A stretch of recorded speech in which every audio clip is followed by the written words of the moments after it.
ქრისტე აღსდგა გილოცავთ აღდგომის ბრწყინვალე დღესასწაულს და აი რამდენიმე დღიანი შესვენების შემდეგ გაცემა დღის ნიუსრუმი უბრუნდება პირდაპირ ეთერს. მე ლელა ბაღდავაძე ვარ. დღევანდელ გაცემას კი დიპლომატი ვალერი ჩეჩელაშვილი გახსნის. ახლა მთელი მსოფლიოს ყურადღება უნგრეთისკენაა მიმართული, სადაც კვირას ჩატარებულმა საპარლამენტო არჩევნებმა სრულიად ახალი რეალობა შექმნა, ამიტომ ორბანის მმართველობის დასრულებას დღეს რა თქმა უნდა განსაკუთრებულ ყურადღებას დაუთმობთ. რამდენად არის ორბანის წასვლა, ევროპის გაძლიერება და რუსეთის დასუსტება. დაგველოდეთ, დავიწყებთ ზუსტად 1 წუთში, იქამდე კი თვალი გადავავლოთ ბოლოს სიახლეებს. ევროპის საბჭოს ადამიანის უფლებათა კომისარის საქართველოს ეწვია. ვიზიტის შესახებ მან ინფორმაცია სოციალურ ქსელში გაავრცელა. მაიკლ ოფლაერტის დაგეგმილი აქვს შეხვედრები მთავრობისა და სამოქალაქო საზოგადოების წარმომადგენლებთან. ევროპის საბჭოს ადამიანის უფლებათა კომისარმა კონსულტაციები უკვე დაიწყო. პარლამენტის შრომითი მიგრაციის შესახებ კანონში დაგეგმილი ცვლილებების განხილვას იწყებს. განიხილავენ პროექტს, რომლის მიხედვითაც რიგ შემთხვევებში უცხოელს შესაძლოა უფლება მიეცეს პროფესიული საქმიანობა ბინადრობისა და შრომითი საქმიანობის ნებართვების გარეშე განახორციელოს. გარემოს დაცვითი ზედამხედველობის დეპარტამენტის სამეგრელოს ზემო სვანეთის რეგიონული სამმართველოს თანამშრომლებმა ხობის მუნიციპალიტეტში უკანონო თევზჭერის ფაქტები გამოავლინეს. სოფელ ახალ ხიბულასა და საჯიჯაოში მოქალაქეები თევზჭერას ელექტროიარაღების გამოყენებით ცდილობდნენ. შესაძლოა ამერიკის შეერთებულ შტატებსა და ირანს შორის მოლაპარაკებების მორიგი რაუნდი 16 აპრილს გაიმართოს. წყაროებმა განაცხადეს, რომ ამერიკის შეერთებული შტატები და ირანი ომის დასრულების მიზნით მოლაპარაკებების მეორე რაუნდის გამართვის საკითხს აქტიურად განიხილავენ, თუმცა მორიგი შეხვედრის ზუსტი ადგილი და დრო ჯერჯერობით შეთანხმებული არაა.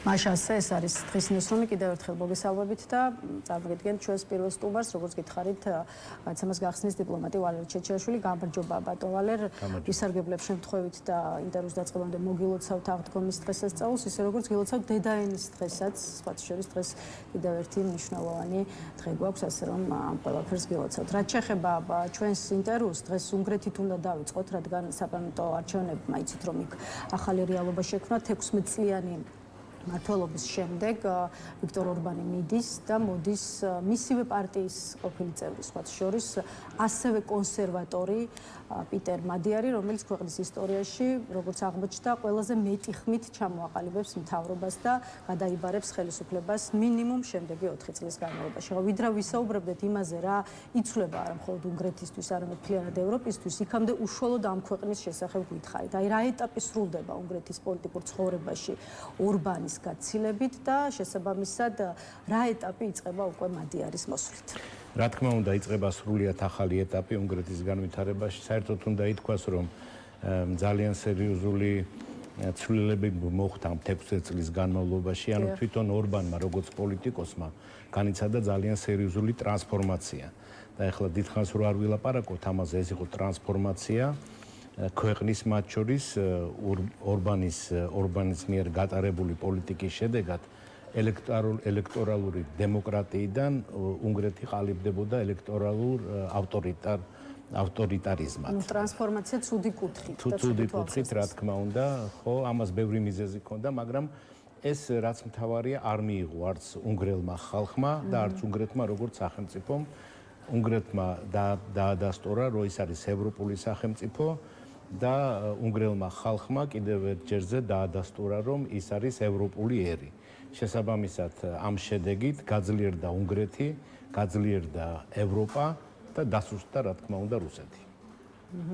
უნგრეთის ახალი პრემიერ-მინისტრი იქნება პიტერ მადიარი, ახალგაზრდა კაცი, ის 46 წლის არის, 2024 წლიდან არის ევროპარლამენტის წევრი და ამავე დროს პარტია პატივისცემისა და თავისუფლების ან ტიზას თავმჯდომარე, ის ასევე არის ორბანის პარტიის ფიდესის ყოფილი წევრი და სწორედ ამის გამო, სხვათა შორის მოდის უკვე იმის გამო, რომ ის მოდის ორბანის გუნდიდან, მისი მისამართითაც ისმის განცხადებები, რომ მასაც ასე ვთქვათ გასვრილი აქვს ხელები ორბანის წარსულ ცოდვებში. თქვენ რას გვეტყოდით ამ ახალგაზრდა პოლიტიკოსზე, ვინ არის პიტერ მადიარი და რამდენად იქნება მის პოლიტიკურ კარიერაში აი ეს ფიდესის წევრობა, როგორც შავი ლაქა, რომლის მოშორებაც შეიძლება გაუჭირდეს. მე ვფიქრობ, რომ ბატონმა პიტერ მადიარმა უკვე მოახერხა თუ იყო საერთოდ ეს ლაქა, ამ ლაქის ჩამოშორება, და ამის დასტურია ის, რომ ის შევიდა შეუპოვრო ბრძოლაში ორბანის რეჟიმთან 2 წლის წინ, რაც სულად არ იყო არანაირი გარანტია მაშინ იმისა, რომ ის რამენაირ გამარჯვებას მოახერხებდა ორბანზე, მაგრამ მას ეყო გამბედაობა, სამოქალაქო პასუხისმგებლობა საიმისოდ, რომ დაეწყო ეს ძალიან რთული ბრძოლა, რაც ასეთი თავბრუდამხვევი გამარჯვებით დასრულდა. და რაც შეეხება მის მოქმედებებს, რა თქმა უნდა, ის არის მემარჯვენე ცენტრისტი, მე დარწმუნებული ვარ, რომ ის აუცილებლად შეუერთდება ხელახლა ევროპის სახალხო პარტიას და ეს გააძლიერებს ცენტრიზმს ევროპაში ზოგადად, პროევროპულობას გააგრძელებს, ევროპას გააძლიერებს, მაგრამ ამასთან ერთად რამოდენიმე ძალიან მნიშვნელოვანი განცხადება გააკეთა მან არჩევნების შემდგომ. მაგალითად ის, რომ გეოგრაფიას ეს არჩევნები ვერ ცვლის და რა თქმა უნდა, თუ იქნება საჭირო მოლაპარაკებები რუსეთთან, ის ამ მოლაპარაკებებს გამართავს, მაგრამ მეგობარი არასდროს არ იქნება რუსეთის. ეს ერთი. მეორე, უკვე დაადასტურა ის, რომ უნგრეთი არ შეუშლის ხელს 90 მილიარდი ევროს გამოყოფას უკრაინისთვის. ამასთან ერთად ისიც განაცხადა, რომ ის არ უჭერს მხარს უკრაინის სწრაფ გაწევრიანებას ევროკავშირში. მაგრამ სხვა კუთხით რო შევხედოთ ამ განცხადებას, ის არ ეწინააღმდეგება ზოგადად ევროკავშირში უკრაინის გაწევრიანებას. რაც შეეხება დაჩქარებულ გაწევრიანებას, ახლა ესეც პირობითი ცნებაა, ხო, რას ნიშნავს დაჩქარება, რა წერტილიდან, რა წერტილამდე და ასე შემდეგ. ამიტომ დიახ, მე ვფიქრობ, რომ ის იქნება განსახიერება ახალი ევროპული უნგრეთის აქედან გამომდინარე ყველა შედეგი. ხო, იმ განცხადებებზე, რომელიც პრემიერ-მინისტრობის კანდიდატმა გააკეთა პირველივე დღეს პრინციპში არჩევნების დასრულების შემდეგ რუსეთთან, უკრაინასთან, თუნდაც ამერიკასთან, საქართველოსთან მიმართებაში ჩვენ ისევ ვისაუბრებთ აქცენტირებულადაც მინდა გავშალოთ მის მიერ გაკეთებული განცხადებები, თუმცა იქამდე ზოგადად რაც შეეხება იმას, რა იცვლება უნგრეთის ხელისუფლების შეცვლით უკვე მთლიანად ევროპისთვის, საოცარი განცხადება ქონდა სხვა შორის პოლონეთის პრემიერ-მინისტრ დონალდ ტუსკს, განსაკუთრებით მისმა ემოციურმა მიმართვამ მიიქცია ყურადღება. ვფიქრობ, თქვენზე ბედნიერი ვარო, ასე მიმართა მან პიტერ მადიარს, ისე როგორც აღნიშნა, რომ უნგრეთი, პოლონეთი და ევროპა კვლავ ერთად იქნებიან. რუსებო, თქვენ კი სახლში წადითო, ეს უკვე ტუსკის მიმართვა მოსკოვისადმი. აი, რა პროცესები შეიძლება, რა ახალ პროცესებს შეიძლება ველოდოთ ევროკავშირის ფარგლებში, როცა აი უნგრეთის ახალი ხელისუფლება ოფიციალურად შეუდგება უფლებამოსილების შესრულებას. ხო, ძალიან ნიშანდობლივი იყო ეს განცხადება ბატონი ტუსკის, ჩვენ ვიცით როგორი პროევროპელი ლიდერია ის იყო ევროკომისიის პრეზიდენტი, ორჯერზე არჩეული, ის იყო ევროპული სახალხო პარტიის პრეზიდენტი, ამიტომ ის პროევროპულობაში არავის ეჭვი არ ეპარება, მაგრამ აქ მნიშვნელოვანი ის არის, რომ რუსებო წადით სახლში მან თავის ტვიტერში დაწერა უნგრულ ენაზე, ანუ რუსკიზე ხაზა. ეს იყო ის ლოზუნგი, რომლითაც უპირისპირდებოდნენ რუსეთის აგრესიულ, ასე ვთქვათ, შემოტევებს 956 წელს უნგრელი პატრიოტები. და რაზეც სხვათა შორის სერიოზული კაპიტალიზაცია მოახდინა თავის დროზე ვიქტორ ორბანმა. ხოლო შემდეგ მოხდა მისი ტრანსფორმაცია რუსეთის სასარგებლოდ, მაგრამ კიდე ძალიან მნიშვნელოვანი ის არის, რომ ამ გზავნილზე უმალვე მიიღო უკუ პოზიტიური გზავნილი პეტერ მადიარიძე, რომელმაც განაცხადა, რომ პირველი სახელმწიფო ვიზიტი პრემიერ-მინისტრის რანგში გახორციელდება პოლონეთში. ესეც მიუთითებს იმაზე, რომ სრულიად პროევროპული ძალაა პეტერ მადიარის ტისა და შესაბამისად ჩვენ ველოდებით, რომ ევროპის სიძლიერე გაცილებით უფრო, ანუ ვთქვათ, შთამბეჭდავი გახდება და შეიძლება გადამეტების გარეშე ისიც ვთქვათ, რომ სრულიად ახალ ფაზაში შევა ევროკავშირი და ეს ძალიან მნიშვნელოვანია ამ турბულენტურ პირობებში, როდესაც ევროკავშირს უწევს დაადასტუროს თავისი მნიშვნელოვანი როლი, როგორც გეოპოლიტიკური სერიოზული მსოფლიო მოთამაშეს ამ ცვალებად საერთაშორისო ურთიერთობების რომ ევროკავშირის დაშლას დააჩქარებს მადიარის გაპრემიერება 4 თვეში შეამოწმეთ მართალი ვარ თუ არაო, ასეთი განცხადება გაკეთდა რუსეთში. რა მოხდება 4 თვეში თქვენი აზრით? ხო, ნახოთ 4 თვეც გავა და ვნახავთ გაძლიერდება თუ არა ევროკავშირი, მაგრამ თუ ვინმე უშლიდა ხელს ევროპულ სოლიდარობას და ევროპის გაძლიერებას, ეს იყო სამწუხაროდ ბატონი ვიქტორ ორბანი, რომელიც სარგებლობდა რა კონსენსუსის წესით უშლიდა ევროპას გაძლიერებაში ხელს და ამავდროულად არღვევდა კონფიდენციალურობას ევროკავშირში, სადაც იქამდე მიიყვანა ევროპული ინსტიტუტები, რომ რაღაც კონფიდენციალურ საკითხებს განიხილავდნენ უნგრეთის მონაწილეობის გარეშე. ვინაიდან რამოდენიმე ჯერზე გახდა სრულიად ნათელი, რომ ვიქტორ ორბანი და მისი საგარეო საქმეთა მინისტრი სიარტო უზიარებდნენ კონფიდენციალურ ინფორმაციას რუსებს. სხვათა შორის, ესეც იყო ის გარემოება, რამაც გამოიწვია ასეთი დრამატული მარცხი ვიქტორ ორბანის და რაც შეეხება საგარეო საქმეთა მინისტრ სიარტოს, ძალიან საინტერესო განცხადება გააკეთა ისევ ბატონმა პეტერ მადიარმა. მან თქვა, რომ ჩვენ ვიცით სად არის სიარტო, ის არის ახლა საგარეო საქმეთა სამინისტროში და ანადგურებს რაღაც საბუთებს, მაგრამ ეს ვერანაირი ხელშემშელი ფაქტორი ვერ იქნება საიმისოდ, რომ ვინც დასაჯელია, ყველა დაისაჯოს. ვფიქრობთ, რომ სამართლებრივი პასუხისმგებლობა რადგება ყველა ამ მაღალჩინოსნის, ანუ პოლიტიკურ პასუხისმგებლობასთან ერთად, გარდა იმისა, რომ მათ უწევთ თანამდებობების დატოვება, რამდენად ფიქრობთ, რომ ისინი გისოსებს მიღმაც აღმოჩნდებიან? ახლა რთულია მაგის თქმა, მე არ ვფიქრობ, რომ ეს იქნება ასე ვთქვათ პოლიტიკურად ანგაჟირებული პროცესები, მაგრამ საყოველთაოდ არის ცნობილი, რომ ყველა შეფასებით უნგრეთი ევროკავშირში გახდა ყველაზე კორუმპირებული სახელმწიფო, ანუ ამ ბოლო პერიოდში განსაკუთრებით და ამ კორუმპირებულებაზე უნდა აგოს პასუხი ვიღაცამ, ხო? შეიძლება ეს იყოს ორბანი, შეიძლება ორბანი არ იყოს და იყოს სხვა, მაგრამ მე დარწმუნებული ვარ, რომ ჩვენ ვიხილავთ შესაბამის პროცესებს, გამბედაობაზე მიუთითებს ბატონ პეტერ მადიარის ის ფაქტიც, რომ მან უმალვე მოუწოდა ყველას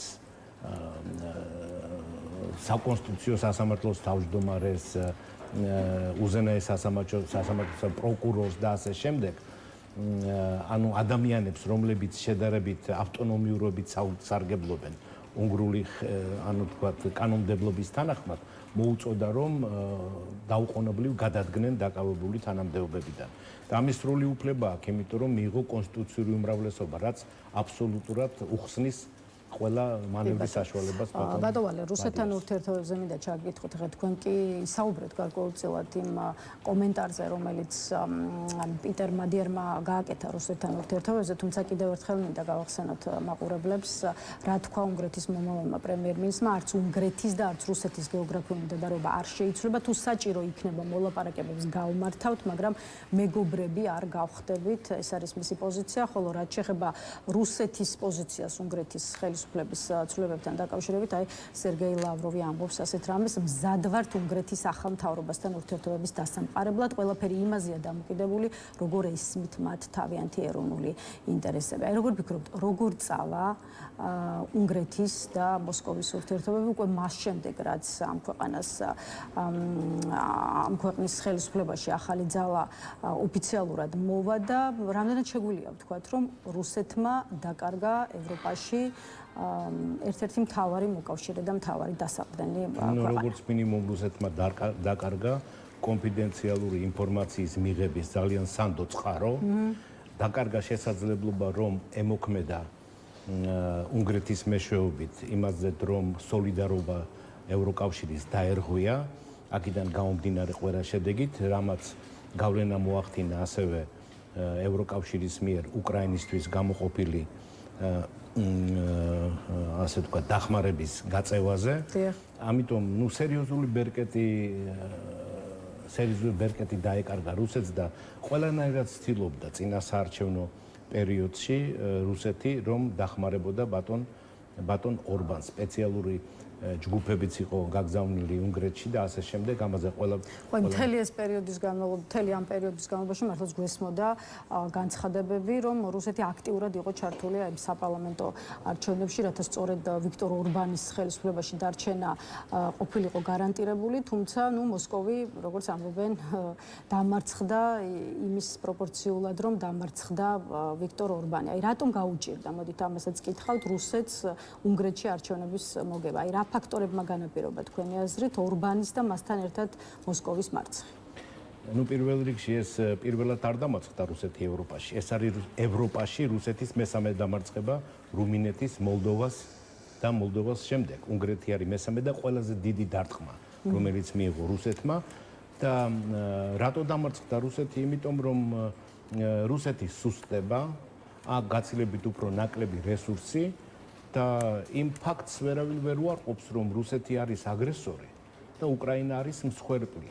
და რუსეთი არის ის ქვეყანა, რომელმაც წამოიწყო 21 საუკუნეში ევროპის ტერიტორიაზე პირველი ომი 2008 წელს საქართველოს წინააღმდეგ და შემდეგ მეორე ომი უკრაინის წინააღმდეგ 2014-ში და სრულფასოვანი შეჭრა უკრაინაში აბსოლუტურად ბარბაროსული ხასიათის 2022 წელს.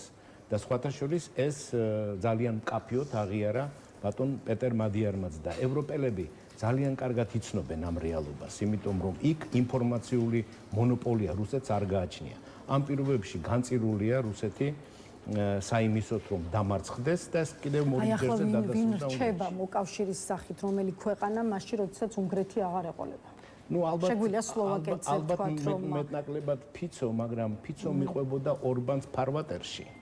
და მე არ ამგონია რომ ეს სერიოზული დარტყმა საერთოდ და სხვათა შორის მარტო დარტყმა კი არა ის ანუ ამან შექმნა ახალი რეალობა ევროკავშირში და ამ ახალ რეალობას თვალი უნდა ყველამ გაუწოროს მათ შორის ფიცომაც რომელიც შესაბამის დასკვნებს აუცილებლად გააკეთებს იმიტომ რომ ფიცოს წინააღმდეგაც არის გამოსვლები და რაღაც სამოქალაქო მოძრაობები და ასე შემდეგ სხვადასხვა საკითხებთან დაკავშირებით. ამიტომ მე ვფიქრობ, ფიცო იქნება ძალიან ფრთხილი ორბანის დამარცხების შემდეგ. კეთილი, ბატონვალე, აუცილებლად უნდა ვისაუბროთ იმაზე, რა ცვლილებებს შეიძლება ველოდოთ ბუდაპეშტისა და თბილისის ურთიერთობებში, თუ საერთოდ უნდა ველოდოთ ამ ცვლილებებს, თუმცა იქამდე ერთი კითხვა ამერიკის შეერთებული შტატების პოზიციაზე დავსვათ, საზოგადოებამ იცის, რომ დონალდ ტრამპი ამ არჩევნებზე მხარს უჭერდა ვიქტორ ორბანს და მის პარტიას და ამის დემონსტრირებისთვის არჩევნებამდე რამდენიმე დღით ადრე ბუდაპეშტში ვიცე-პრეზიდენტი ჯეიდა ვენსიც მიავლინა, თუმცა როგორც აღმოჩნდა და როგორც ამბობენ, მას არ აღმოაჩნდა კარგი ფეხი ვიქტორ ორბანისთვის, თუმცა მეორე მხრივ საკმაოდ კარგი ფეხი ქონია მისი კონკურენტისთვის, ხო, პიტერ მადიარისთვის. მოკლედ, როცა საქმე ეხება შეერთებული შტატების პოზიციას, აქ ისმის კითხვა, რატომ უჭერდა მხარს ამერიკის შეერთებული შტატები და მისი პრეზიდენტი, მისი ადმინისტრაცია ვიქტორ ორბანის რეჟიმს. აი, როგორ ფიქრობთ, რა მოსწონდა დონალდ ტრამპს, როცა საქმე ეხება ვიქტორ ორბანს და მის ხელისუფლებას? მე ვფიქრობ, რომ პირველ რიგში მათი მსოფლმხედველობა მეტნაკლებად თანხმედრაში იყო და ის სტილი, რომელთაც მოქმედებდა ბატონი ორბანი, ძალიან ახლოს იყო ტრამპისთვის. გულისხმობს ზუსტად იმას, რომ აი ეს ელექტორალური ავტორიტარიზმის დამკვიდრება მე მგონი ძალიან მოსწონდა ბატონ ტრამპს. ეს ზოგადად სოფხედველობითი თვალსაზრისით, ხოლო პირადი ურთიერთობები მათი იყო ასევე ძალიან ახლოს. გაგახსენებთ, რომ ვიდრე არჩევნები მოხდებოდა ამერიკის შეერთებულ შტატებში, რამოდენიმე 2 თვით ადრე მარ-ა-ლაგოსში ესტუმრა ბატონი ორბანი ბატონ ტრამპს როგორც საპრეზიდენტო კანდიდატს და იქ აუქვა მას მთლიანი მხარდაჭერა არჩევნებში. ესეც ძალიან მნიშვნელოვანი იყო მაშინ ტრამპისთვის, როდესაც არავინ არ იცოდა გაიმარჯვებდა ის თუ არა. და აქედან გამომდინარე ვენსი ჩავიდა ვიცე-პრეზიდენტი და რა თქმა უნდა ეს იმაზეც მეტყველებს რომ ბატონ ვენს და ბატონ ტრამპს ალბათ ბოლომდე არ ესმით ის თუ რას წარმოადგენს დღეს ევროკავშირი და რითი რა არის ანუ თქვათ მთავარი მახასიათებლები ევროპელების ევროპული პოლიტიკის განვითარების. მაგრამ მე ღმათა ვარ დარწმუნებული რომ ის იციან ამერიკაში რომ ყველაზე საიმედო პარტნიორი მათი ამ გლობალურ სამყაროში არის ევროკავშირი და ნატო და ძლიერ ნატოსთან და ძლიერ ევროკავშირთან ერთად ამერიკის შეერთებული შტატებიც იქნება გაცილებით უფრო ძლიერი. ხოლო კარგი რაც თქვა ვენსმა ბუდაპეშტში იყო ის რომ ამერიკა იქნებოდა მზად სამუშაოდ ნებისმიერ პრემიერთან, რომელსაც აირჩევს უნგრელი ხალხი და ეს ეხლაც დაადასტურა არჩევნების. დღესაც გაიმეორა ჯეი დევისმა, რომ ამერიკა იმუშავებს უნგრეთის ახალ არჩეულ მთავრობასთან და მოკლედ პატივს ცემს უნგრელი ხალხის განწყობილებას. ხო, ბატონ ვალე, რაც შეეხება ბუდაპეშტის და თბილისის ურთიერთობას, ახლა რასაც აქამდე ვხედავდით, უნგრეთი ქართული ოცნების მთავარი მოკავშირე იყო ევროკავშირში და ქვეყანა, სადაც ძალიან ხშირად ჩადიოდა ვიზიტებით, როგორც მაკაბოჯორიშვილი, ისე უშუალოდ პრემიერი ირაკლი კობახიძე, მით უფრო იმ ფონზე, როცა ევროპის სხვა ქვეყნებში ჩვენს ხელისუფლებას აღარ ეპატიჟებიან. რა იქნება დღის შემდეგ, როგორ ფიქრობთ? აი მას შემდეგ, რაც ოფიციალურად გახდება პრემიერ-მინისტრი პიტერ მადიარი. თვითონ ირაკლი კობახიძემ გეცოდინებათ, რომ უკვე მიულოცა მთავრობის სახელით არჩევნებში გამარჯვება პიტერ მადიარს და როგორც ამბობს საქართველოსა და უნგრეთის მეგობრობისა და პარტნიორობის ხანგრძლივი ისტორია აუცილებლად გაგრძელდება. რამდენად იქნება ეს ასე თქვენი აზრით? სწორი გააკეთა ბატონმა ირაკლი კობახიძემ რომ მიულოცა, ეს მისი ვალდებულება იყო და ჩვენ რა თქმა უნდა, საქართველოს სახელმწიფოს ამ შემთხვევაში უნგრეთთან ჰქონდა ძალიან კარგი ურთიერთობები ბოლო პერიოდში, მაგრამ დღეს რეალობა შეიცვალა და ეს რეალობა ნიშნავს იმასაც სხვა ფაქტორებთან ერთად, რომ უნგრეთი გახდება გაცილებით უფრო პროევროპული, ევროპული ქვეყანა, ევროპის დასაყრდენი, შესაბამისად მისი საგარეო პოლიტიკაც იქნება სრულ თანხვედრაში ევროპული ინსტიტუტების საგარეო პოლიტიკის პრიორიტეტებთან და ეს ნიშნავს იმას, რომ ქართულმა ოცნებამ აქედან გამომდინარე უნდა მოახდინოს საკუთარი საგარეო პოლიტიკური ზოგადად პრიორიტეტების და უნგრეთთან მიმართებაში საგარეო პოლიტიკის ტრანსფორმირება. მოუწევს ამის გაკეთება. რამდენად შეძლებენ ამას ეს მეორე საკითხია, მაგრამ ისიც კარგია, რომ პეტერ მადიარმა დაადასტურა თავისი ინტერესი საქართველოსთან ურთიერთობების განვითარების, ხოლო ის იმ რიტორიკით, რომელსაც აქ ჩამოდიოდა ორბანი, ან რომელსაც მასპინძლობდნენ უნგრელი პოლიტიკოსები, ასე ქართული ოცნების წარმომადგენლებს ბუდაპეშტში, ის რიტორიკა წარსულს ჩაბმო. ხო, თუმცა საკმაოდ თბილად პასუხობს ოფიციალურ თბილისთან ურთიერთობის შესახებ კითხვას პიტერ მადიარი, მან ბუდაპეშტში გამართა გუშინ პრესკონფერენცია, სადაც ქართველი ჟურნალისტის მიერ დასმულ კითხვაზე აღნიშნა, რომ მოხარული იქნება თუ კი თბილისში გვესტუმრება, ისე როგორც აღნიშნა, რომ უნგრეთი არ ჩაერევა სხვა ქვეყნების შიდა საქმეებში, ეს ჩვენი სტილი არ არის, ამბობს მოკლედ უნგრეთის მომავალი პრემიერ-მინისტრი. აი ეს პირველი კომენტარი თბილისთან ურთიერთობების საკითხზე, რა განწყობებს აჩვენებს? აი თქვენს შიდა საქმეებში ჩვენ არ ჩავერევით, ეს განცხადება ნიშნავს თუ არა იმას, რომ ევროკავშირის სხვა ქვეყნებისგან განსხვავებით, ქართული ოცნების პოლიტიკის მიმართ კრიტიკული და მწვავე შესაძლოა არც უნგრეთის ახალი ხელისუფლება იყოს. არა, მე პირიქით ვუყურებ მაგას.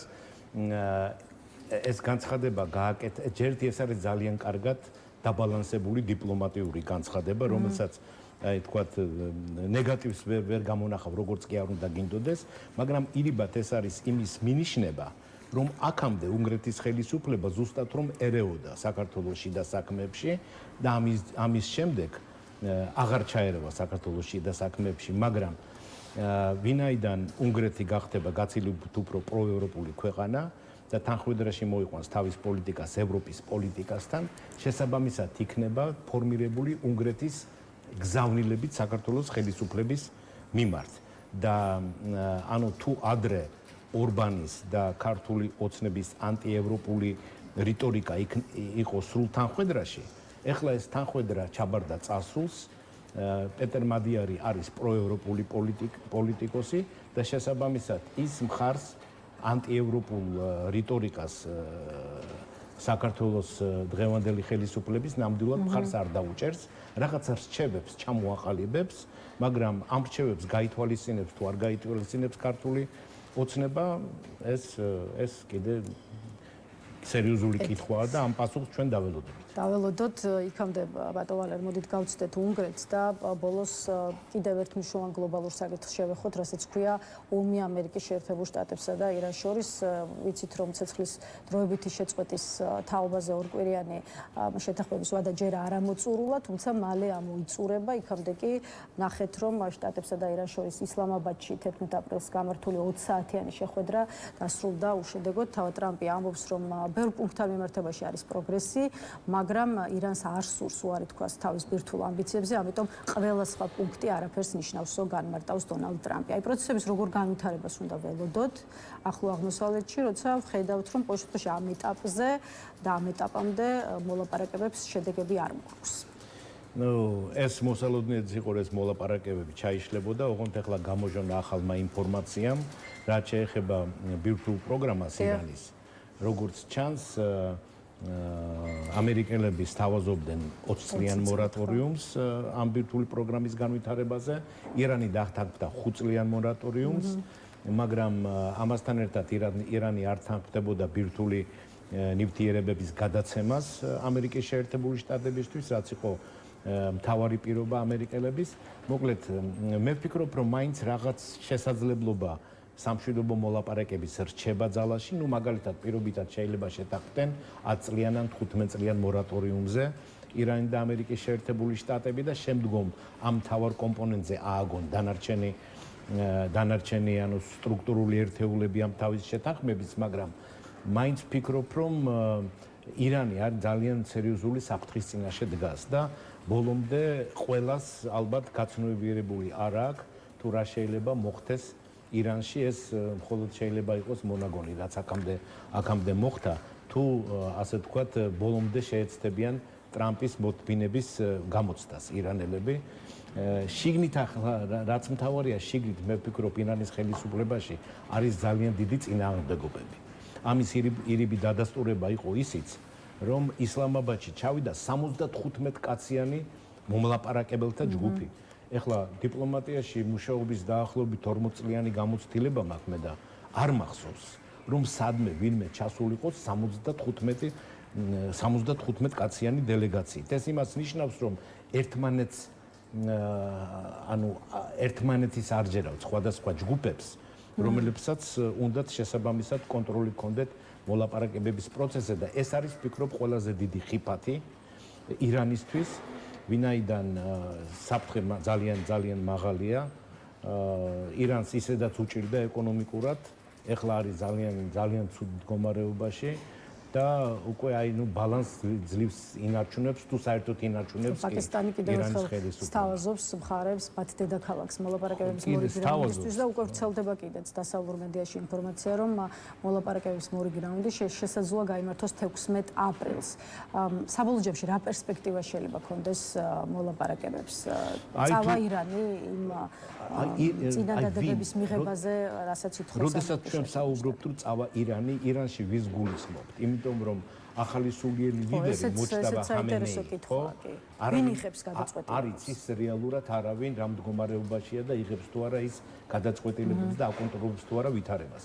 მე მგონი უფრო არა, ვიდრე კი ვინაიდან ზუსტად რომ მე 75 კაციანი დელეგაცია ჩავიდა. ახლა თუ 16 აპრილსაც ისლამაბადში ისევ 75-იან რა ვიცი 50 ან 80 კაცი ჩავიდა მოლაპარაკებისთვის, ეს იმას ნიშნავს, რომ პრაქტიკულად მოლაპარაკებები განწირულია წარუმატებლობისთვის. სხვათა შორის ეს იქნება ირიბი ნიშანი იმისა, თუ რამდენად დიდი შანსებია მშვიდობის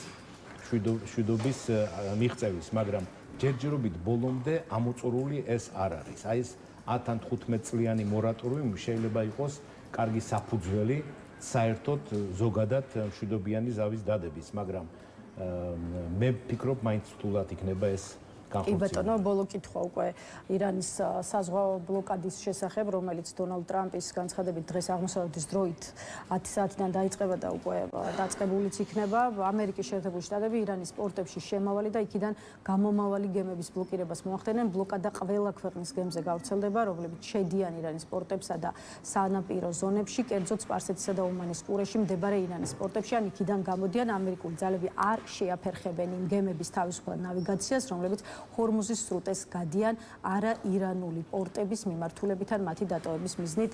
ამერიკის შეერთებული შტატების ცენტრალური სარდლობის განცხადებიდან წავიკითხე ახლა მოკლე ამონარიდი. ირანის საზღვაო ბლოკადის გაწყვეტილებას როგორ უყურებთ და ამან რა შეიძლება მოიტანოს?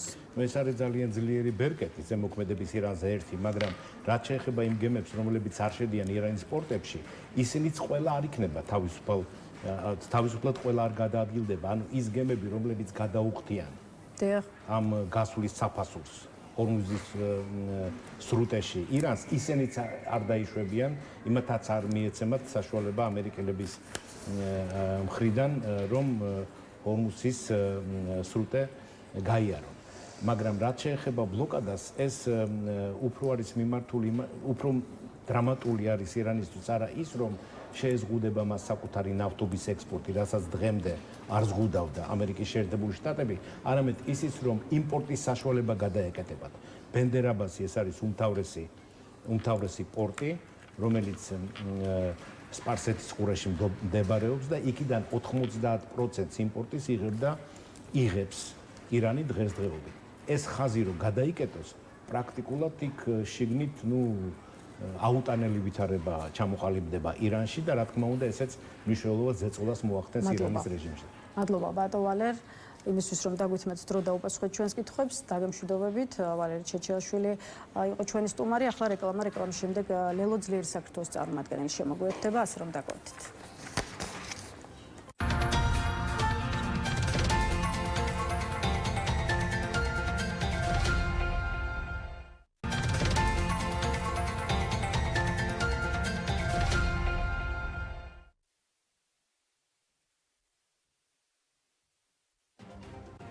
მაშასე რეკლამა დასრულებულია, ბრუნდებით პირდაპირ ეთერში და წარმოგიდგენთ ჩვენს კიდევ ერთ სტუმარს, ლელო ძლიერი საქართველოს წარმომადგენელი გიორგი სიორიძე შემოგვიერთდა. გამარჯობა ბატონ გიორგი და მადლობა რომ გვესტუმრეთ. მოგესალმებით, მადლობა მოწვევისთვის და თქვენი ეთერიდან მოვიკითხავ სინდისის პატიმრებს, მიულოცავ მათაც და თქვენს ბრწყინვალე აღდგომის დღესასწაულს. მადლობა ბატონ გიორგი, ჭეშმარიტად რაც შეეხება ჩვენს გადაცემას და დღევანდელ დღის წესრიგს, ჩვენი ინტერვიუ იმ მოცემულობის შეფასებით მინდა გავხსნათ, რა მოცემულობაც უნგრეთში შეიქმნა, ვიქტორ ორბანის პარტია არჩევნებში დამარცხდა, ხელისუფლებას კი იბარებს ახალგაზრდა პოლიტიკოსის პიტერ მადიარის პოლიტიკური ძალა. მადიარმა ქვეყნის პრეზიდენტს უკვე მიმართა, რომ მიიწვიოს ახალი კაბინეტის ფორმირებაზე სასაუბროდ, ქვეყანას დასაკარგი დრო არ აქვსო, ამბობს უნგრეთის მომავალი პრემიერი. აი რა არის თქვენი სათქმელი უნგრეთის საპარლამენტო არჩევნებზე? ვიქტორ ორბანის მარცხმა ქართველი პოლიტიკოსების ნაწილი კიდევ ერთხელ დაარწმუნა იმაში, რომ არჩევნებით ბრძოლას ყოველთვის აქვს აზრი და აზრი აქვს იმ შემთხვევაშიც კი, როცა სისტემა უთანასწოროა. აი თქვენ რა დაგანახათ უნგრეთში ჩატარებულმა არჩევნებმა? უნგრეთის მაგალითი ნამდვილად არის ქრესტომათიული და შევა ალბათ სახელმძღვანელოში ისტორიის და პოლიტიკური მეცნიერებების მათ შორის, როგორ შეიძლება წალეკოს ხალხის ნებამ ყველა ის ბარიერი ხელოვნურად გაჩენილი საკანონმდებლო მათ შორის მიტაცებული ძალაუფლების პირობებშიც კი, როდესაც გვაქვს ჩამოყალიბებული, კონსოლიდირებული, ეგრეთ წოდებული ელექტორალური ავტოკრატია ხალხის ნებამ, მაღალმა აქტივობამ და ეს მისალოცი ამბავი არის არა მხოლოდ უნგრელი ხალხისათვის, არამედ ყველა იმ ადამიანისათვის, რომელიც არის ჩაგრული მათ შორის ჩვენს ქვეყანაში რეჟიმის მიერ და რომელსაც უნდა გაუჩინოთ დემოკრატიული ოპტიმიზმი, იმიტომ რომ როდესაც რაღაცა ხელშესახებია და არა აბსტრაქტული, ხშირად ეს ბრძოლა, რომელიც გრძელვადიანი არის ხოლმე როგორც საქართველოში, აჩენს ნიჰილიზმს, აჩენს ფრუსტრაციას ადამიანებში, შესაბამისად ეს იწვევს პესიმიზმს და იმის განცდას, რომ ყველაფერმა აზრი დაკარგა, ადამიანები ფიქრობენ უკვე ქვეყნის დატოვებაზე და აი ახლა ჩვენ გვაქვს ძალიან კარგი მაგალითი იმისა, როგორ აქვს ბრძოლას მაინც აზრი, როგორ შეიძლება დემოკრატიის დაბრუნება, თუნდაც უსამართლო სისტემაში. უნგრეთში განვითარებული პროცესებიდან ქართულმა ოპოზიციამაც უნდა გამოიტანოს და გააკეთოს სწორი დასკვნებიო, ასე ამბობენ ანალიტიკოსები, რომლებიც ხაზს უსვამენ, რომ პიტერ მადიარის პარტიამ ორბანი და მისი პოლიტიკური ძალა ჯერ კიდევ არჩევნებამდე დაამარცხა, როგორც ამბობენ, მადიარს ჰქონდა სწორი კამპანია, სწორი მესიჯებით, რეგიონებში აქტიური მუშაობით, რიგით ქალაქებთან უწყვეტი შეხვედრებით და რაც ასევე მნიშვნელოვანია, მას ქარიზმატულ ოპოზიციონერ ლიდერად ახასიათებდნენ. აი მართლაც საინტერესო შეიძლება იყოს კითხვა, მისი კამპანია არის თუ არა ის სახელმძღვანელო, რითაც მათ შორის ქართულმა ოპოზიციამაც უნდა იხელმძღვანელოს. უნგრული მაგალითიდან დასკვნა უნდა გამოიტანოს პრაქტიკულად ყველამ, უნდა გამოიტანოს რა თქმა უნდა ოპოზიციურმა სპექტრმაც, პროდასავლურმა ეროვნულმა ოპოზიციურმა სპექტრმა, დასკვნა უნდა გამოიტანონ მოქალაქეებმა, რომლებსაც რა თქმა უნდა ყველაზე ნაკლები პასუხისმგებლობა აქვთ ამ პროცესში, გაცილებით მეტი აქვთ პოლიტიკოსებს და პოლიტიკურ პარტიებს, მაგრამ თუნდაც იმ ნაწილში, რომ ერთ ხმასაც კი საკუთარი სამოქალაქო ვალდებულების შესრულებას აქვს ძალიან დიდი მნიშვნელობა, ეს დასკვნა უნდა გამოიტანოს საზოგადოებამ, დასკვნა უნდა გამოიტანოს ალბათ ავტოკრატიულმა რეჟიმმაც იმ ნაწილში, რომ ხალხის ძალის, ხალხის ნების წინააღმდეგ წასვლას აზრი არ აქვს და ის ყოველთვის მას კრახით შემოუბრუნდება თუ კი ხალხის რეალური ნების წინააღმდეგ წავა. რა თქმა უნდა, ეს არის ძალიან მნიშვნელოვანი და მე ვფიქრობ, რომ ყველამ არამხოლოდ ჩვენი შეცდომები უნდა გავაანალიზოთ, არამედ პოზიტიურად უნდა შევხედოთ ამ საკითხსაც, რატომ მოიგო ამ შემთხვევაში მადიარმა და მისმა ოპოზიციამ როგორ შეძლო ამ დიდი მონსტრის დამარცხება, არამხოლოდ იმაზე საუბრით, რომ ვიქტორ ორბანი არის ავტოკრატი, რომ ის არის ანტიევროპელი პოლიტიკოსი, რომ ის არის პრორუსი, რომ ის არის თურმე პუტინის თაგვი, ეს მისივე სიტყვებია და ამას პოზიტიურ კონტექსტში ახსენებდა თავად ვიქტორ ორბანი. არამედ ჩვენ კარგად უნდა გავაცნობიეროთ, რომ ადამიანებს ამ ქვეყანაში ამ გლობალური პრობლემების გარდა და შედარებადი მაგალითი არის ჩვენ ქვეყანაში ის, რომ ივანიშვილი დიახაც არის რუსეთის ხელდასმული პირი, რომ ის არის ამ ქვეყნის არაფორმალური მმართველი და ყველა სხვა, ვინც არის ფორმალური პოლიტიკოსი ქართული ოცნების რიგებში არიან ბიძინა ივანიშვილის ნების ბრმა შემსრულებლები და მარიონეტები.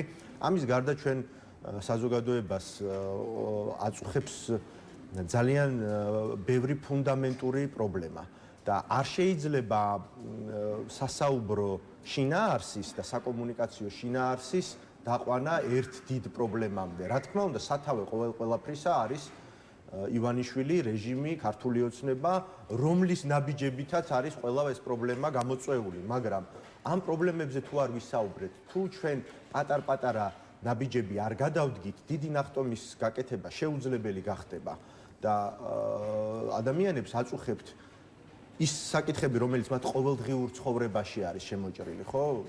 ადამიანებს დიდი ქალაქების, დედაქალაქის მიღმა აწუხებთ ის საკითხები, რომელიც იწყება მათი სახლის ზღურბლიდან, რომელიც არის მათ ქუჩაზე, მათ უბანში, მათ სოფელში. ეს არის სოციალური საკითხები, ეკონომიკური საკითხები, ელემენტარული, მინიმალური ცხოვრებისეული პირობების საკითხები. იმას რომ თავი დავანებოთ, რომ ჩვენ გვაქვს ტოტალური კორუფცია, რომელიც პირველი პირებიდან იწყება და ჩადის მუნიციპალიტეტის რიგით თანაშრომლამდე, იმდენად სისტემურ კორუფციაში არის ეს ქვეყანა ჩამხრჩვალი და ამას უკვე ქართული ოცნება აღიარებს, ოღონდ აღიარებს არა როგორც შეცდომას, აღიარებს იმიტომ რომ სჭირდება მას შიდა კლანური შეიძლება დაპირისპირებისთვის, მაგრამ ეს მხოლოდ და მხოლოდ მოტივია. ის რომ ამ ქვეყანაში შემოდის არაბული ინვესტიციები, ის რომ უსაფრთხოება არა აქვს ამ ქვეყანას და მართლაც აი ამ უმძიმეს პირობებში ჩვენი ქვეყნის რეგიონული კონტექსტის გათვალისწინებით ჩვენაც დამცავი საშუალებები გვაქვს, არც მეგობრები და მოკავშირეები დაიტოვა ქართულმა ოცნებამ, ვინც საქართველოს დიდ საფრთხეებს აარიდებდა და ის მათი შვიდობის დამცველი პოპულიზმი აღმოჩნდა, რომ სინამდვილეში არის, აღმოჩნდა არა, ეს თავიდანვე ასე იყო, მაგრამ მათი ბრმად მიმდევარი ამომრჩევლებისთვისაც უკვე ნათელია, რომ ეს არის ყველაფერი მხოლოდ პოპულიზმი. შეძლებს თუ არა ქართული ოპოზიციური პარტიები ისეთივე ნდობის მოპოვებას, როგორც ეს უნგრეთში მოახერხა პიტერ მადიარმა და მისმა პოლიტიკურმა ძალამ, იქამდე კი უნგრეთის ხელისუფლების ცვლილება კიდევ რამდენიმე ჭრილში მინდა რომ განვიხილოთ, მათ შორის აი ბევრი მტკივნეული და პრობლემური საკითხი დღეს უშუალოდ ევროკავშირის მაგიდაზე, რასაც თქვათ ორბანის ხელისუფლება ბლოკავდა, თუმცა მაინც საქართველოში არსებულ პრობლემებზე გავაკეთებ თქვენის ნებართვით აქცენტს, როგორც გვესმის განცხადებები ევროპულ პოლიტიკურ სივრცეში საქართველოს სასარგებლოდ ხდება ეს გადალაგება და რომ უნგრეთის ხელისუფლების შეცვლა უნდა შეფასდეს როგორც სტრატეგიულად საქართველოს მიერ წინ გადადგმული ნაბიჯიც, ამიტომ გითხარით თუ კი ეს ასეა, რა ახალ პროცესებს შეიძლება საქართველოსთან მიმართებაში, აი უშუალოდ თქვათ ევროკავშირის ფარგლებში ველოდებოდეთ და უშუალოდ ევროკავშირში მიეცეს მსვლელობა. იგივე სანქციებთან დაკავშირებულ თემას შეიძლება რომ რაღაცა გააქტიურება მოხდა ეს უკვე უნგრეთის ხელისუფლების ცვლილების ფონზე? ხო, აი მარტივ ლოგიკურ დასკვნებამდე რომ დავიყვანოთ, რატომ არის ორბანის რეჟიმის დასრულება საქართველოსთვის კარგი? საქართველოს მტერი არის მისი ოკუპანტი რუსეთი და პუტინის რეჟიმი, პუტინის რეჟიმის მოკავშირე ევროკავშირში და მისი თაგვი კიდევ ერთხელ ციტირებას ვაკეთებ თავად ორბანისას დამარცხდა, ეს საქართველოსთვის და ქართველი ხალხისთვის ბუნებრივად არის კარგი. პუტინის მოკავშირე ამ შემთხვევაში არის საქართველოს დღევანდელი მმართველი ძალა, ქართული ოცნების და ბიძინა ივანიშვილის სახით და ის რომ ორბანი და ქართული ოცნება იყვნენ მოკავშირეები, ეს ნიშნავს რომ ჩვენ ქვეყანას მართავენ ჩვენი ქვეყნის მტრების მოკავშირეები, ჩვენი ქვეყნის მჩაგვრელები და ჩვენი ხალხის მჩაგვრელები და ჩვენი ხალხის მჩაგვრელებს უნდა გაეცეთ საკმარისი პასუხი. საკმარისი პასუხი რას ნიშნავს? ხო, წნეხის გაძლიერება ჩვენი სტრატეგიული დასავლელი პარტნიორების მხრიდან, რომელიც მათ შორის შეიძლება გამოიხატებოდეს სანქციებში და ეს სანქციები რატომ არის მნიშვნელოვანი? ქართული ოცნების პროპაგანდა ცდილობს რომ ეს წარმოაჩინოს თითქოს ქვეყანა სანქცირდება. არა, როდესაც საუბარი ეხება ამ ქვეყნისთვის ჩაგვრელი ელიტის დასანქცირებას, ეს იმას ნიშნავს, რომ ქართველი ხალხი მიიღებს იმას, რომ კონკრეტული ნაბიჯების გადადგმის იძულება შეიძლება გამოიწვიოს ქართული ოცნებისათვის. ეს არის ძალიან მნიშვნელოვანი უკრაინის თვალსაზრისითაც, როდესაც 90 მილიარდიან დახმარებას ბლოკავდა ვიქტორ ორბანი, რომელშიც სხვათაშორის მისი ანუ უნგრეთის ფინანსური კონტრიბუცია ნულოვანი იყო და მადიარმა განაცხადა, რომ ის შეიძლება აქტიურად არ დაუჭერს მხარს, მაგრამ არც დაბლოკავს ამას. უკრაინის გამარჯვება რუსეთის წინააღმდეგ პირდაპირ კავშირში არის საქართველოს სახელმწიფოებრიობის გამტკიცებასთან და ჩვენი ხალხის გამარჯვებასთან, იმიტომ რომ საერთო მტერი გვყავს.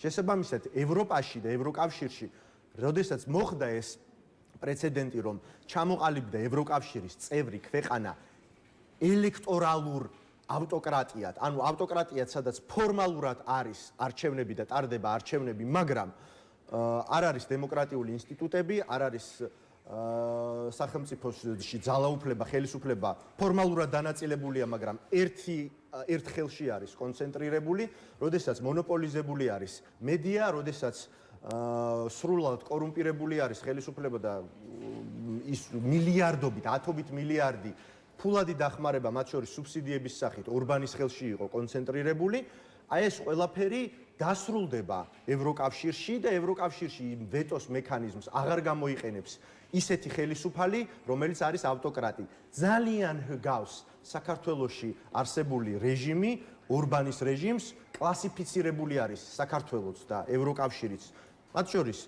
ევროპარლამენტის რეზოლუციით 2022 წელს უნგრეთი კლასიფიცირებული არის როგორც ელექტორალური ავტოკრატია, რაც პირდაპირ ეწინააღმდეგება ევროკავშირის ფუნდამენტურ ღირებულებებს, რაც არის ადამიანის უფლებათა დაცვა, რაც არის დემოკრატიული სტანდარტის და დემოკრატიული სივრცის არსებობა და ის გზა, რომელიც ქართულმა ოცნებამ გაატარა საქართველოს, ერთ-ერთი ჰგავს უნგრეთში ორბანის მიერ გატარებულ გზას, თავისი რუსული კანონებით, სასამართლოს ჯიბეში ჩასმით, სრული მონოპოლიზაციით, ყველა სახელმწიფო ძალაუფლების, ოპონენტების შეზღუდვით, არასამთავრობო სექტორის შეზღუდვით და თავისუფალი მედიის შეზღუდვით. სიტყვის საქართველოში შექმნილ ვითარებაზე და ქართული ოცნების პოლიტიკაზე უკვე უნგრეთის ახალი ხელისუფლება. ამ კუთხით რა მოლოდინი მესმის, რომ შესაძლოა ამაზე საუბარი რთული იყოს, მაგრამ აი თუნდაც მომავალი პრემიერის პირველი განცხადება, რომელიც მოვისმინეთ საქართველოსთან ურთიერთობებზე, რა შეფასების გაკეთების საფუძველს შეიძლება იძლეოდეს, გულისხმობ განცხადებას, სადაც პიტერ მადიარი ამბობს, რომ მოუთველად ელის თბილისთან მუშაობას, ისე როგორც მეორე მხრივ ამბობს, რომ არაპირებს უნგრეთი ჩაერიოს სხვა ქვეყნების შიდა საქმეებში. აი ეს განცხადება რა შეფასების გაკეთების საფუძველს გაძლევთ? უნდა ველოდოთ საქართველოსთან მიმართებაში და ქართული ოცნების პოლიტიკასთან მიმართებაში უნგრეთის ახალი ხელისუფლების განსხვავებულ პოზიციას, ვიდრე ეს ჰქონდა ვიქტორ ორბანის მთავრობას თუ განსაკუთრებული ცვლილებების მოლოდინი არ უნდა გქონდეს. ეს განცხადება იყო აბსოლუტურად მოსალოდნელი, სტანდარტული განცხადება, რაც შეიძლება გაკეთდეს და მე არ ვიცი, რატომ შეიძლება გაუხარდეს ქართული ოცნების პროპაგანდას ეს განცხადება, როდესაც მადიარი ამბობს, რომ ის არ ჩაერევა საქართველოს შიდა საქმეებში, მაშინ როდესაც ვიქტორ ორბანი სწორედაც რომ ერეოდა იმ შაუბნელი საქმეების განხორციელებაში ეხმარებოდა და მაქსიმალურად ცდილობდა რომ რაღაცა ლეგიტიმაციის ფასადი შეექმნა ქართული ოცნებისათვის, მის ანტიდასავლურ, ანტიეროვნულ ნაბიჯებს ყოველთვის მხარს უჭერდა, საქართველოში ჩამოდიოდა და პირდაპირ მხარს უჭერდა საქართველოს ჩაგვრელ რეჟიმსა და მის ლიდერებს, იმიტომ რომ მას ჰქონდა ძალიან დიდი სულიერი იდეური კავშირი უпроსწორად მათთან და ევროკავშირში პრაქტიკულად ერთადერთი მოკავშირე იყო არა ქართველი ხალხის და ქართული სახელმწიფოსი, არამედ ქართული ოცნების. ახლა პიტერ მადიარს, რა თქმა უნდა, ძალიან ბევრი საქმე აქვს და ყველაფერი აქვს პრაქტიკულად თავიდან დასაწყები. მე მადლიერი ვიქნები მხოლოდ და მხოლოდ იმისა, რომ საქართველოს სახელმწიფოს გვერდით იქნება ევროკავშირის კიდევ ერთი წევრი ქვეყანა, თუმცა ეს ნამდვილად არ შეიძლება ითარგმნოს იმას, რომ ქართულ ოცნებას როგორც რეჟიმს ეყოლება სხვა რეჟიმი მოკავშირეთ, იმიტომ რომ რეჟიმი უნგრეთში დასრულებულია. ბატონო გიორგი, მინდა მოვასწრო ბოლო კითხვის დასმა კიდევ ერთ მნიშვნელოვან საკითხზე. ევროპის საბჭოს ადამიანის უფლებათა კომისარი მაიკ ოფლაერტი სტუმრობს საქართველოს და რამდენიმე წუთი უკვე ამ თემაზეც დამით დავასრულოთ. მან დღეს დილით არასამთავრობო სექტორთან გამართა შეხვედრა, 12-ზე იწყება შეხვედრა სახალხო დამცველთან, ისე როგორც ვიზიტის ფარგლებში გეგმილია აუდიენცია საქართველოს მთავრობის წარმომადგენლებთან და ქართულ ოპოზიციასთან. რა იქნება ამ შეხვედრებზე თქვენი მთავარი სათქმელი და ამ ვიზიტიდან რას უნდა ველოდოთ, იმიტომ რომ ხა ის ადამიანის უფლებათა კომისარია შესაბამისად ლოგიკურად თბილისს სტუმრობს, რათა ქვეყანაში ადამიანის უფლებების მდგომარეობის შესახებ მიიღოს ინფორმაცია. ხო, ეს ძალიან მნიშვნელოვანი არის და კიდევ ერთხელ ადასტურებს ჩვენი ევროპელი პარტნიორების ინტერესს საქართველოს მიმართ. საქართველოს საქმე მაშინ იქნებოდა ცუდად, რომ არ ჰქონდეთ ჩვენს დასავლელ პარტნიორებს, ევროპულ ინსტიტუტებს და უმაღლეს წარმომადგენლებს ინტერესი საქართველოს მიმართ, იმიტომ რომ ამ ქვეყანაში რაც ტკივა ქართულ ხალხს, ის რომ დემოკრატიული უკუსვა მოხდა ბოლო წლების განმავლობაში და პრაქტიკულად ეროზია მოხდა სახელმწიფო ინსტიტუტებისაც, ადამიანის უფლებათა მდგომარეობა არის კატასტროფულ დონეზე, ქართული ოცნება იღებს დრაკონულ კანონებს, ყველაფერს რომ თავი დავანებოთ, ტროტუარზე დგომის გულისთვის პატიმრობაში უშვებს ადამიანებს, ის მასობრივი დარღვევის უფლებათა დარღვევის შემთხვევები, რომელსაც ადგილი ჰქონდა აქციების დროს, განსაკუთრებით რუსთაველზე და ადგილი ჰქონდა სამართალდამცველთა მხრიდან უფლებათა დარღვევას და არავინ არათუ პასუხისგებაში არ მიუციათ, იდენტიფიცირებულიც არ არის, ქიმიური მოწამვლის საქმე იყო და ქართული ოცნება ყველანაირად არიდებს ამას თავს და საერთაშორისო გამოძიების ჩატარებას ხელს უშლის ამასთან დაკავშირებით. ამ ქვეყანაში ადამიანის ფუნდამენტური უფლებები, გამოხატვის თავისუფლება, მედიის თავისუფლება, აზრის გამოხატვის თავისუფლება, როგორც სოციალურ ქსელში იქნება ეს საჯარო სივრცეში თუ დემონსტრაციების, შეკრება მანიფესტაციების დროს არის პრაქტიკულად ისტორიულად კატასტროფულ ნიშნულზე. ეს ყველაფერი უნდა დავაკავშიროთ, რა თქმა უნდა, პარტიების, არასამთავრობო სექტორის წინააღმდეგ არსებულ შეზღუდვებთან, არა მხოლოდ იმ დრაკონულ კანონებთან, არამედ მათ აღსრულებასთანაც. ეს ყველაფერი ჯამურად იქნება ჩვენი სასაუბროც ბუნებრივია და ისეთივე ადეკვატურ შეფასებას ვპოვებს დარწმუნებული ვარ, როგორიც პოვა ამან მოსკოვის მექანიზმის დასკვნაში. მადლობა ბატონო გიორგი სტუმრობისთვის. გიორგი სიორიძეს დავიმშვიდობებით. დღის ნიუსრუმიც ამით დასრულებულია. შესაბამისად ერთმანეთს ხვალ 11 საათზე შევხვდებით. ნახვამდის.